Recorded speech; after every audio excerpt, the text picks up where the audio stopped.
This is Special Prosecutor Larry Klayman. I'm the only lawyer ever to obtain a court ruling that a president of the United States committed a crime. For truth. For competition. As a young lawyer, I helped break up AT&T. That's why you have all your cell phones today. For sovereignty. For the Republic. I'm the guy who, at Judicial Watch, which I founded, uncovered the Chinagate scandal. Millions of dollars going to the Clinton campaign, corrupting our political system. For the privacy of citizens. And I'm the only guy to have enjoined the National Security Agency from mass surveillance on hundreds of millions of Americans. Tearing it up. I'm the son of meat packers in Philadelphia, Pennsylvania. I know how to slice and dice. Bringing it back. We're going to take this country apart and put it back together again in the way envisioned by our founding fathers. It's not just talk. We're not just regurgitating. Did you see that game last night? Ooh, instant classic. I can't believe how much Burton was sweating in the ninth. You could see each bead dripping off his brow. I didn't see him sweating. My girlfriend was blown away by his clear skin. She kept going on and on about what his daily regime is. It was pretty impressive. I'm sure you noticed that. Yeah, I didn't notice his smooth skin. Either you don't have a girlfriend or you don't have DirecTV. I don't have either, actually. Wow. Really? Live sports that aren't in 4K are just kinda TV. Only DirecTV has the most live sports in 4K. Don't just kinda TV, DirecTV. Switch from Dish and get a $100 reward card. Limited 4K programming available. Requires entertainment package or higher and compatible equipment. Reward card with 24-month agreement. Maintain service and redeem within 75 days. Card within 4 weeks. Ends 6/30/2019. Select markets only. Requires 2-room setup. Minimum $47 per month for 12 months after discount. Price is higher in second year. New residential customers only. Equipment lease, activation, installation, early termination, equipment non-return, and other charges and restrictions apply. News stories. Larry Klayman, special prosecutor, is making the news. And now, here's Larry. Welcome to this week's edition of Special Prosecutor with Larry Klayman. I'm in Washington, D.C. this week, the capital of corruption. A dark cloud hangs over this city. I'll tell you something. It's such a bizarre city that you can't even get a car.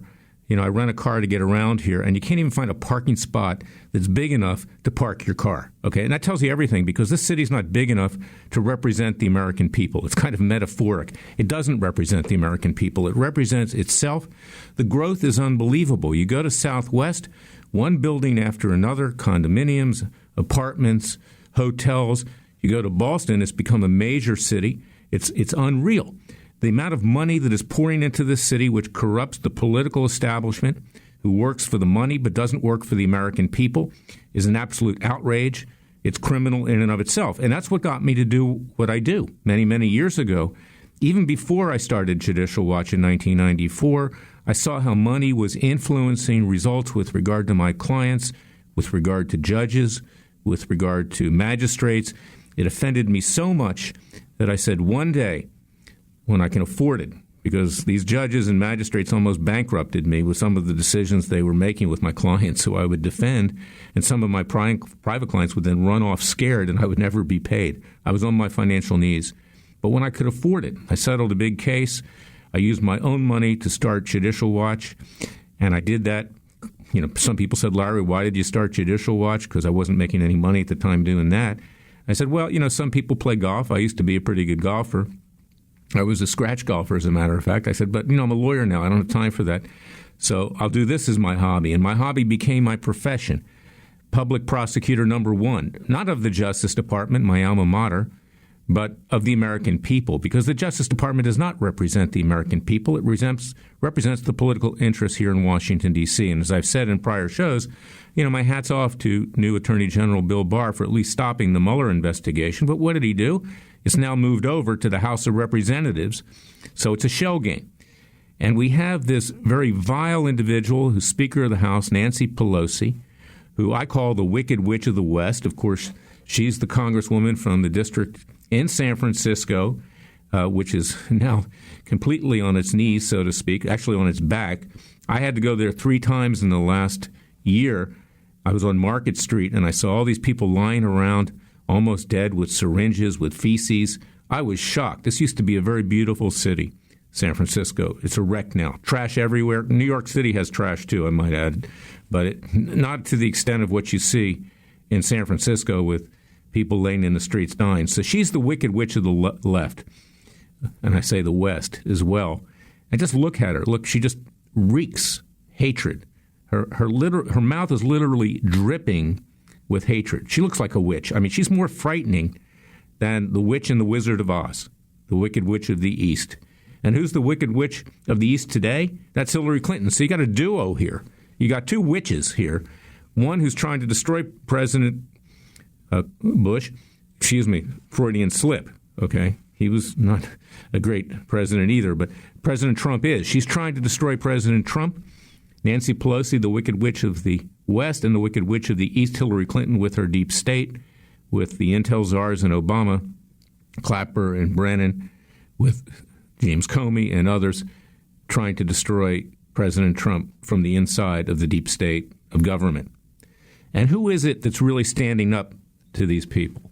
And this is why I keep tooting my own horn in a way, because I have to, because I don't get the exposure, because I do say the truth, because I have people on like Laura Loomer who are coming on later in the show who's fought against the corruption of Ilhan Omar and Rashida Tlaib, two Muslim congresswomen who have made violent anti-Semitic comments and have taken many actions that don't support American interests here, particularly with regard to our strongest ally in the Mideast, Israel. And that's why I am who I am. I'm kind of like John Adams in a way. I'm not equating myself to him. I'm not saying I'm as great as he is, but he is one of the people that I admire, along with Thomas Jefferson, Ben Franklin from my native city of Philadelphia. He stood up to tyranny. They declared independence on July 4th, 1776. July 4th is coming up. They risked their lives. They pledged their fortunes and their sacred honor to form a new nation. We need to do it on our own. We can't rely on the mainstream media, which also includes Fox News, which includes public interest groups that simply get documents like my former the former group that I founded, Judicial Watch. Okay, documents are fine. Take them and frame them and hang them on the wall, okay? And then frame your interviews or send them out on YouTube, on Fox News, and say, okay, I'm great. I've got documents. But again, I say, what do you do with the documents? Do you seek to bring about justice, or are you just interested in getting documents to get your face on Fox News, as Fitton does all the time? This is something which is important. Now, Judicial Watch is no longer run by a lawyer. So Freedom Watch does what Judicial Watch used to do. Fitton's not a lawyer. And that's why we bring hard-hitting cases. So talk about the leftist media. Hannity will talk about, it's terrible. We don't have the media anymore. It's nice to talk about it. It's good to do something about it. So Freedom Watch has a leftist media strike force. We have brought lawsuits against the leftist media for Judge Roy Moore. I did that in my private capacity, by the way, not Freedom Watch's strike force, but we did it for Arpaio with regard to Freedom Watch's leftist media strike force. It was a Freudian slip, not Judicial Watch. It's Freedom Watch. For Laura Loomer, for other individuals who have taken on the media for their defamation, their lies, their smears, and their attempt to take down the President of the United States. It's unbelievable. And you're going to hear Laura Loomer later in this show as to how they tried to take her down, how she's been banned from Facebook, from Twitter, from Instagram, from other social media. We brought a lawsuit for her and for all of you out there who are being persecuted and discriminated against by the social media. Our YouTube accounts, I'll be bringing another case on that, have gone down in the last several months. They let them go up after I sued them. Well, a Trump-appointed judge, and we're going to be talking about that in the next segment, dismissed the case without prejudice. Means I can file it again. But he didn't have the guts to let this case continue. Judge McFadden. Because these Trump judges were actually appointed by President Trump at the recommendation of Don McGahn, the White House counselor who sold the president out in various interviews with special counsel Robert Mueller. This is the D.C. establishment. The Republican establishment is almost as bad as the Democrat establishment. They both want to take our president down, and make no mistake about it. That's a reality. So it's Freedom Watch who is actually doing the heavy lifting. And next week, we're going to be starting our citizens' grand juries. We're seeking the indictment of Robert Mueller for him trying to coerce false testimony and threaten false testimony by Jerry Corsi if he would not testify against the President of the United States. Mueller and his staff threatened to indict him. Jerry stood firm. He said, I'm not going to lie in front of my creator. I'm not taking the president down. Unlike Roger Stone, he did not lie under oath. Unlike Roger Stone, he did not threaten witnesses. But he told the truth. And we put our foot down, and we won. And as a result of that, we need to stand up to the tyranny in this country. It's not going to happen at the Justice Department. if anything happens at all, and this is the false bill of goods that's sold by Hannity and others, particularly on Fox News, there'll be a report in 2 years. The president will either be elected or he'll be defeated. I hope he'll be reelected. I don't tell people who to vote for. I just hope he'll be reelected. But the reality here is that the American people need to rise up and do it for themselves. It's time. Anybody out there with an IQ of over 50 can see that nothing has happened in 30 years since I've been doing this to the intelligentsia, to the establishments of both political parties at the high level in Washington, D.C. This place is corrupt to the core. They scratch their own back. They're putting money into their pockets. And it doesn't matter whether you're Democrat or Republican, you're part of this club. When I ran for the U.S. Senate back in 2003 in Florida, I said, I don't want to be a member of the Senate club. I want to take a club to the U.S. Senate. And that's what we need to do. And that's what Freedom Watch is doing. So make no mistake about it. Please support Freedom Watch. We need your help. We're small. We need to grow bigger. We're your Justice Department. Go to freedomwatchusa.org. Contribute to our cause with tax-deductible contributions. Follow what we do. See what I'm doing with regard to Cliven Bundy, who continues to be persecuted by a deep state in the Trump Justice Department. His indictment was dismissed, and those of his sons and other defendants, because of prosecutorial misconduct, because whistleblowers came forward revealing there was a kill list on his head. Yet this Justice Department, which is not in control of by the president, it's out of control. It's not even controlled by the Attorney General. Took an appeal, hoping that they'll get a retrial and throw Cliven and the other defendants in prison for the rest of their lives. I'm representing Cliven in my private capacity in that case. You can go to ClivenBundyDefenseFund.org, ClivenBundyDefenseFund.org, and contribute to his defense. In addition, I represent Jerry Corsi, both with regard to Freedom Watch and privately. And the private cases which I brought, you can support Jerry Corsi at CorsiLegalDefenseFund.com. CorsiLegalDefenseFund.com. Now, with regard to Freedom Watch, we have sued Robert Mueller. We pushed back. Nobody else has sued Robert Mueller. Again, fit and go on TV. Talk about the documents you got. But have you gone up against Mueller? No, you're not, because you're not a lawyer, okay, number one. And number two, your lawyers don't have real trial experience. You don't have really good trial lawyers over there. You got these young kids for the most part. Okay, get FOIA documents. That's good. I get FOIA documents too. But we want justice. We don't need more documents. Take the documents where the sun don't shine, okay? Because we got enough documents. So our citizens' grand juries are moving ahead to indict these criminals, whether it's Mueller, whether it's Comey, whether it's Rosenstein, whether it's the Lovebirds, whether it's Bruce Orr, whether it's Brennan, whether it's Clapper, the whole lot of them. So watch what we do. We're getting rolling, and it's substantial. So, again, I'll be right back with the second segment. We're going to talk about judges because, you see, there's a misperception here that we now have great judges on the bench simply because some were appointed by President Trump. And he was deceived by people that put the names of these judges in front of him, in large part. I'll be right back.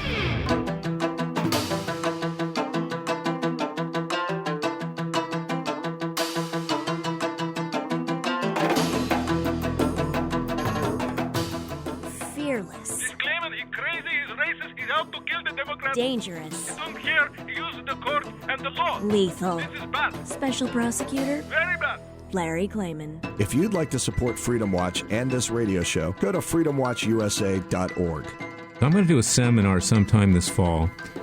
Not just myself, but other people who have been trial lawyers for a number of years. I've been a trial lawyer for 42 years, going on 43. I've been in front of these federal judges. I've been in front of state judges. I can tell you in particular with the federal judges, they wear their politics on their sleeve. I can almost judge with 100% certainty, based on who appointed a judge, which president, how they're going to rule in a particular case.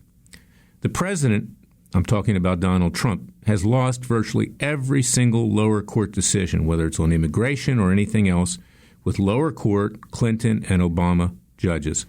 I didn't need to even see the decision to find out exactly who the judge was. I mean, I knew, and you know. And when the president has made statements that judges are political, like the judge in California who's a member of La Raza, Hispanic separatist group. You know, I like Latin people, but I don't like people that are racist. This judge was a member of a group that's racist against people who aren't Latino. When he makes a statement that he thinks he's prejudiced, he's vilified by the leftist fake news media for making that statement. But that's a reality. Now, the president finally got a good decision this week in a case, a wishy-washy decision. It'll probably be overturned by the D.C. Court of Appeals, by the D.C. Circuit, rather, the federal appellate circuit, because they're mostly leftists up there, and mostly Clinton-Obama appointees. But I could tell who made that decision at the time. It was a Trump-appointed judge. But you know what? That was a rare decision, because even the Trump-appointed judges are Washington Republican establishment. How did these judges get to become judges? Generally speaking, judges through political patronage. And in fact, some judges even donate a lot of money to get their position. I have a judge on a case that donated $34,000. His former law firm, the law firm of, not coincidentally, Robert Mueller, Wilmer-Hale, also donated money, huge amounts of money. Not coincidentally, he was appointed by Obama to the bench. I'm challenging a decision he recently made, which had a political element to it. Not a surprise. These judges, in effect, buy their appointments. So I want the American people to understand this. I'm looking at an article right now written by the Washington Examiner in its weekly publication. Now, don't be fooled by the Washington Examiner either. The Washington Examiner is a Republican establishment publication. It's not like some other publications that are much bolder. You know, WorldNet Daily, I write for WorldNet Daily. I have a column coming out this weekend. They kowtow to the Republican establishment. So their lead article is Trump's judges, well-oiled machine reshapes judiciary. Fred Barnes. Now, I like Fred. I've known Fred for a long time, but he's Washington establishment. Fred is deluded. I don't know what Fred's been smoking. I mean, they've legalized marijuana here in the District of Columbia, so I guess maybe he's toking away. Because the Trump judges, my experience so far, they have no guts. Most of them, frankly, are cowards. They're part of that Washington establishment. They want to go to the parties in Georgetown. They want to be part of the crowd here. They're not going to make strong decisions. They're not going to stand up for the American people. They're marinated in the corruption of Washington, D.C., the bipartisan corruption, which allows for money to be stuffed in the pockets of both political parties. And I want people to understand that. We need a better way to select judges. So I've talked about this in prior shows. We are going to be doing a seminar this fall. I'm going to try to get it onto C-SPAN and other places because this is a problem. Without judges, they are, in theory, our most important public servants. There are some good ones, like Judge Royce Lambert of the U.S. District Court for the District of Columbia. My friend, who now is retired, Judge Stanley Sporkin, Judge N. Sanders Sauls, who decided the Gore v. Bush election challenge in 2000. Maybe there's a handful in 42 years that have had the guts to do what needs to be done. But most of these judges are political hacks, and that's a reality. Mark Levin talks about that. He understands what's going on. But very few people will actually address the problem in the judiciary. And without judges who are independent, without judges who leave their politics at the door, without judges who remove their personal prejudices from their decision-making, the American people are left defenseless. And what happened? In 1776, we signed the Declaration of Independence. We waged a revolution. And the primary reason for that was that the King George III, took our justice system back to the Court of St. James, took it away from us. We don't have a justice system today. We're headed for revolution. And that's what I'm trying to stave off peacefully and legally. But if you don't have judges that will protect the American people, that will make rational, non-political decisions, then we are left to the despots like Nancy Pelosi, like Gerald Nadler, like Adam Schiff, like the others on Capitol Hill. They're going to ram things down our throats. We're left to the whims of criminals in our society. I'll be right back with our next segment of Special Prosecutor with Larry Klayman with Laura Loomer.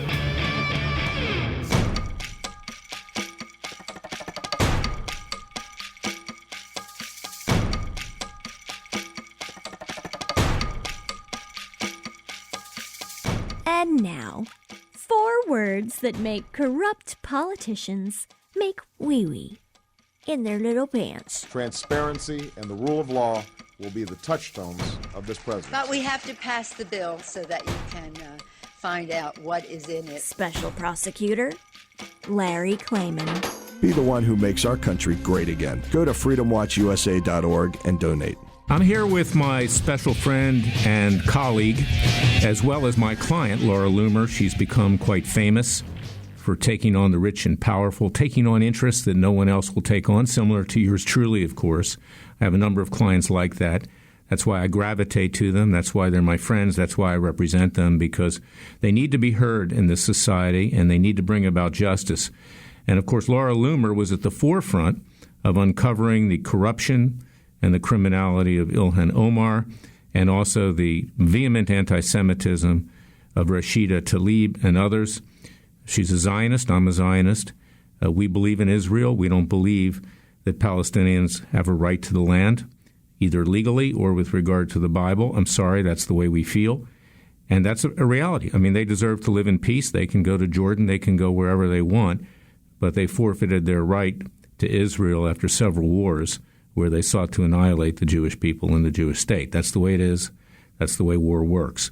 Now, I want to introduce you to Laura Loomer, and I want her to be able to tell you what it is she uncovered with regard to Ilhan Omar, because Ilhan Omar is in some hot water with Minnesota election authorities this week, and she was fined. She had to give money back.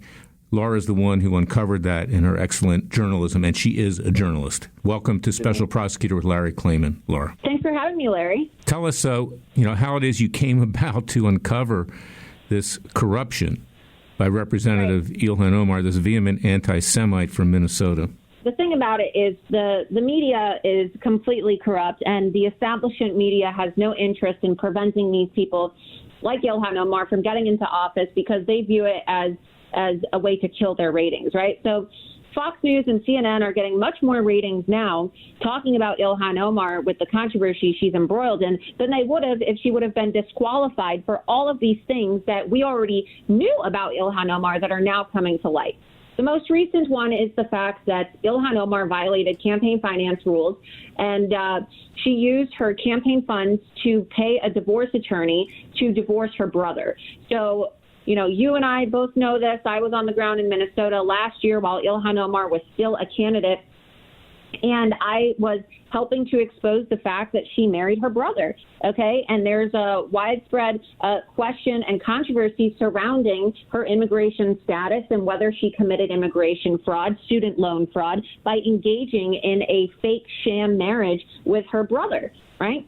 So the thing is you obviously cannot use your campaign funds to pay for your divorce from your brother, and incest is illegal in the United States of America.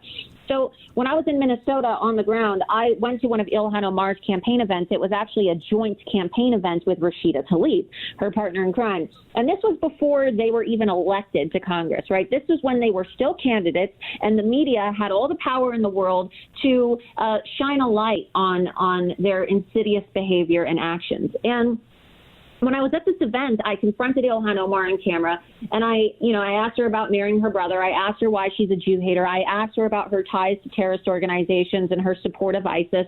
I asked her why, she used her campaign funds to pay for her divorce from her lawyer.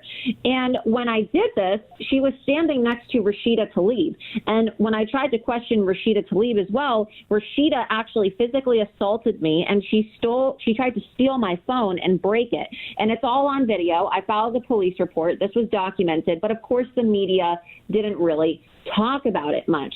But now we're seeing, right, the media wants to come in and act like they're the savior here, stealing my journalism, acting as if this is a news story, when in reality, if you watch my video and you look at my reports, this was actually published back in August of last year, okay, so almost a year ago, and it's not new. And since then, I've been permanently banned on every single social media platform. In November, I was permanently banned on Twitter for calling Ilhan Omar anti-Jewish, something that is entirely true, right? So, I think people need to understand that the media truly is the enemy of the people, like President Donald Trump says. And when stories like this pop up and you see the evidence in terms of my timestamps from last year, you see that they are intentionally suppressing information about terror-tied, fraudulent candidates, Muslim operatives, who are now serving on our Foreign Affairs Committee, probably giving our classified information to terrorist organization and undermining what it means to be an American, and undermining our national security and also the prestige that was once associated with being an elected member of Congress. Well, you're absolutely right, Laura, and it's not Islamophobic if you're raising questions and raising issues. CNN, MSNBC, they're in the face of President Donald Trump all the time. They're not banned from YouTube. They're not banned from other entities like Facebook or Twitter or whatever. But when you ask legitimate questions to a Muslim congresswoman and ask her if she has ties to CARE, and CARE was an unindicted co-conspirator in the Holy Land Foundation criminal prosecution some years ago in Dallas, Texas, and is alleged by the U.S. government to have terrorist ties, those are legitimate questions. You shouldn't be banned from doing that. And that's why you have to fight back, and that's why we are fighting back. We have an antitrust lawsuit against the social media companies. You're one of the leading plaintiffs in that. I am as well. Freedom Watch is. Others are welcome because it's a class action. It's currently up on appeal. We had, believe it or not, a Trump judge dismiss it without prejudice. We're going to be talking about judges later in this show and earlier in this show because it's a big issue right now. They're very partisan. They're scared of their shadow. Trump judges are not what they're cracked up to be.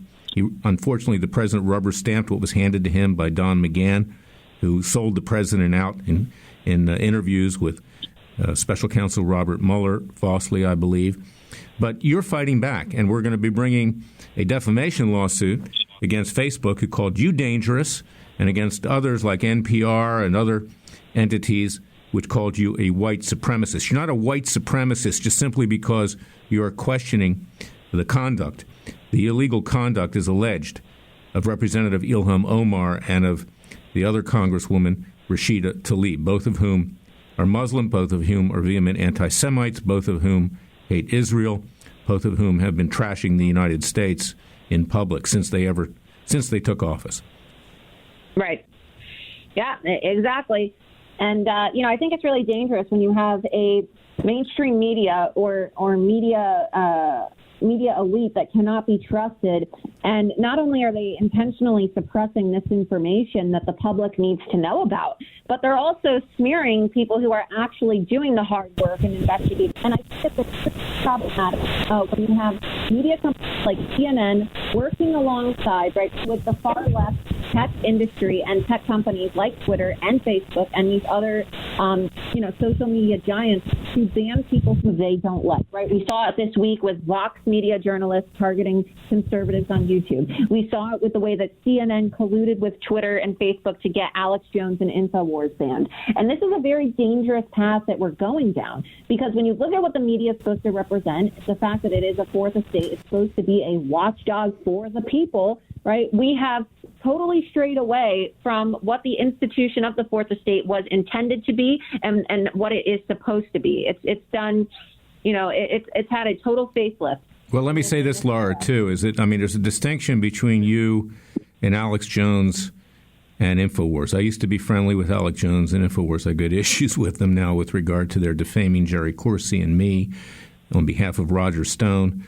So, I'm not friendly with them anymore, and I'll be honest, they're not honest people. And that's the difference between you and InfoWars. What you've said is true. And, if it's true, how can you take issue with it? And anyway, an independent entity is not to judge whether it's true or not. No one judges whether Jim Acosta on CNN, what he's saying is true, or Don Lemon, who says that he's not a liberal. If you believe that, I guess he's also not black. It's just unbelievable what goes on out there. But yet they have to go after you. And I want to point out that we are starting citizens' grand juries next week, and we're going to have follow-up citizens' grand juries in Florida, and you're going to be appearing, and we're going to be seeking an indictment against Ilhan Omar for the corruption and the crimes and the criminality. And we're going to let a grand jury of neutral people without politics on their sleeve determine whether or not the people should indict Ilhan Omar. Because you know what?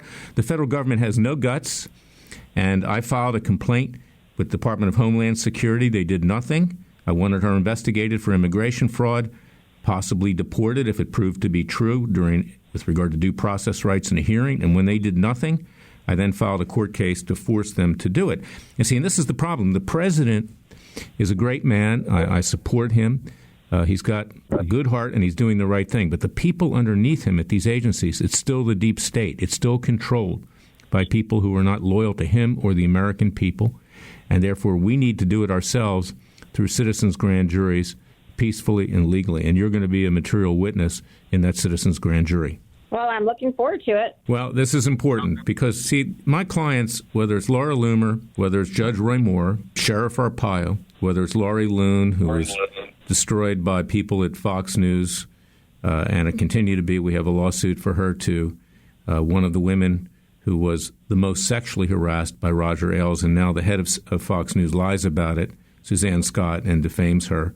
You know, these people, and there are many, many other clients that I have just like this, is that they deserve representation. They deserve to be respected. They deserve to tell the truth. I'm tired of watching Fox News and listening to, you know, what's politically correct. For a long time, you couldn't even say Obama was Muslim, and that helps explain why he didn't like Israel and why, you know, he did so many things to harm the Jewish people. So I thank you, Laura. We're going to have you back again. They will see you at the Citizens Grand Juries, which will be live streamed. And we appreciate everything that you do. God bless you. Stay safe and continue to do what you do. Thank you. You're welcome. Appreciate it. I want to thank Laura Loomer for coming on our show. She's a brave lady. We need more Laura Loomers in this world. She's not dangerous. She's not a white supremacist. I don't care how many times my clients are smeared. I will fight back on their behalf, and I'll fight back for the American people. But, you know, there's an old adage that when a lawyer is moving his lips, he's lying, okay? I trust that I'm not one of them. There are very few lawyers, frankly, in this country that play it straight, and that I'm the anti-lawyer. That's why I started Judicial Watch. That's why I ran for the U.S. Senate. That's why I started Freedom Watch. I am the anti-lawyer because the big problem that we have in our society today is, in fact, the legal system. Whether it's judges, whether it's lawyers, we don't have a legal system that represents the interests of the American people against the tyranny of the rest of the government and the tyranny in our own society. But I'll tell you another example of where the government has been lying. It's with regard to UFOs, unidentified flying objects. Every country in the world, major country, whether it's Great Britain, whether it's Russia, whether it's China, whether it's our European allies, admit that UFOs do exist. The United States has hidden this for years. They don't want to confront the issue. And we are at Freedom Watch exploring that issue right now. There have been too many sightings lately by Navy pilots, by Air Force pilots. We have film. If you go back decades, if you see the pictures that have been taken of UFOs, they're all very similar. Similar device, similar spacecraft, or whatever it may be. The government to this day continues to hide it. A couple years ago, I went to the premiere of a film called Unacknowledged by Stephen Greer, who's perhaps the world's expert in unidentified flying objects. And a number of whistleblowers came forward to confirm that they do exist. Now, I got to tell you a story, and I've told you this before. When I was visiting Clive and Bundy in the last few years, one day I walked out of the prison. I was walking with a prison guard at the time. He knew who I was. I had been to see Clive over 30 times. And I joked with him. I said, boy, this place is more secure than Alcatraz. Alcatraz, of course, has been put into mothballs. I said, but instead of San Francisco Bay, you've got a desert here with rattlesnakes. And the prison guard said to me, Mr. Klayman, you know, I'm not worried about the rattlesnakes, but I see UFOs every night.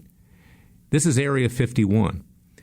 It has been reported that the crash in Roswell of an alien spacecraft where there were bodies of aliens were taken to Area 51, put in cold storage, and that, in fact, we analyzed the technology of the spacecraft. And this is something Stephen Greer has written about, and his movie talks about it. Do we have anti-gravitational technology such that we can even produce UFOs? So either these are alien spacecraft or it's something that the government has produced but they're not telling us about.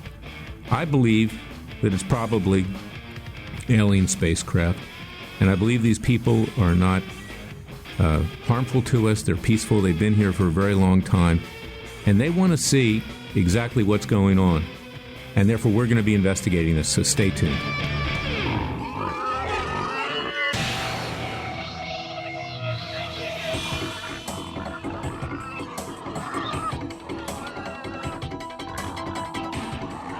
Before he was a trial lawyer, he sliced him and diced him. People used to ask me, Larry, what caused you to start Judicial Watch and now Freedom Watch, given the powerful forces in this country that put you at risk? In a meat packing plant. I'm the son of meat packers in Philadelphia, Pennsylvania. I know how to slice and dice. A very special prosecutor, Larry Klayman. If you'd like to support Freedom Watch and this radio show, go to freedomwatchusa.org. Fellow Americans, You heard what I had to say today. I'm kind of agitated. I guess I get more agitated when I come to Washington, D.C., because I just see how corrupt this place is top to bottom.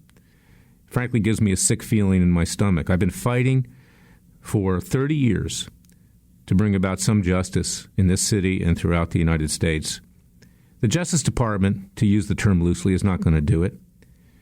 Bill Barr, the current Attorney General, was good. He shut down the Mueller investigation. Now it's moved over to the House of Representatives. So what did he accomplish?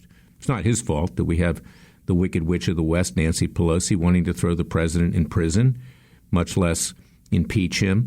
Or we have these other characters up there, these vile people like Schiff and Nadler and Maxine Waters and Schumer over in the Senate. I mean, dripping hatred towards the president.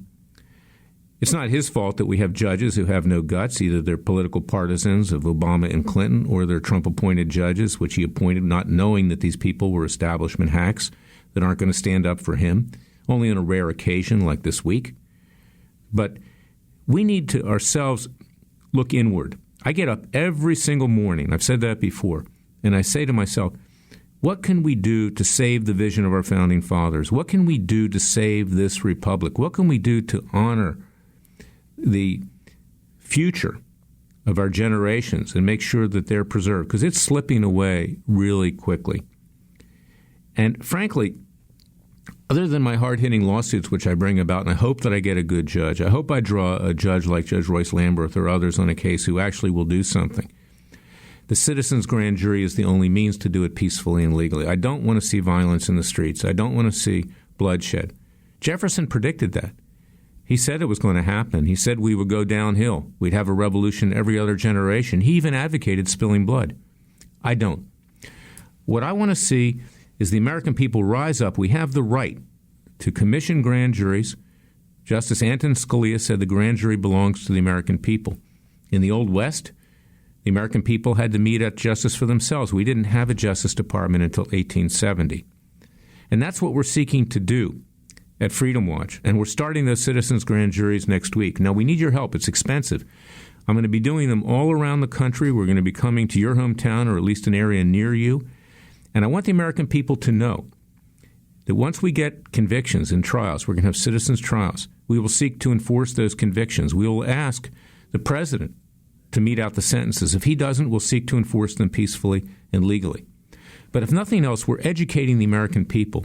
We're educating millennials. You know, most millennials have a vocabulary less than my dog, okay? They need to understand exactly what their rights are in this country. They don't even know who the president was when we founded our nation, generally speaking. I mean, they know where to find their cell phone. But we need to educate the younger people, and there are a lot of good ones too, but they're not the majority. They're generally uneducated. So whatever happens, support our citizens' grand juries. We need to bring about justice ourselves. We need to wage a peaceful and legal revolution. We need to say, forget about documents. We've got documents. You get documents, out of our wazoo. But now we need justice, and it's time, because if we don't get justice, we are going to have a violent revolution, which I don't want to see. There are enough people in this country that are willing to wage it. Just this week, and I'm not saying they're violent, the motorcyclists that come into D.C. on Memorial Day who were shut out this year through a D.C. establishment, which is Democrat and very leftist, rolling thunder. They said if President Trump gets impeached, we're coming into D.C. We're going to flood D.C. And I'm not saying they're going to commit violence, but I'll tell you something. These are ex-vets. They're not going to take it laying down. And they know how much the Democrats besmirch the military, besmirch national security, and they know how much they are being trashed these days because they do support the president. And this is the trouble. So therefore, we need to use peaceful and legal means to prevent violence. And therefore, please support Freedom Watch. Go to freedomwatchusa.org. Support the defense of Cliven Bundy at clivenbundydefensefund.org. Support the defense and some of the actions of Dr. Jerry Corsi at CorsiLegalDefenseFund.com, because you need to rise up. We can't look to our so-called Justice Department to do it for ourselves. Our founding fathers did not look to the Ministry of Justice in England to bring about justice in the years leading up to the revolution. They did it themselves. And if we don't do it ourselves, soon we will not have a country. So God bless you, God bless America, God save America, and I'll be back next week with another edition of Special Prosecutor with Larry Klayman.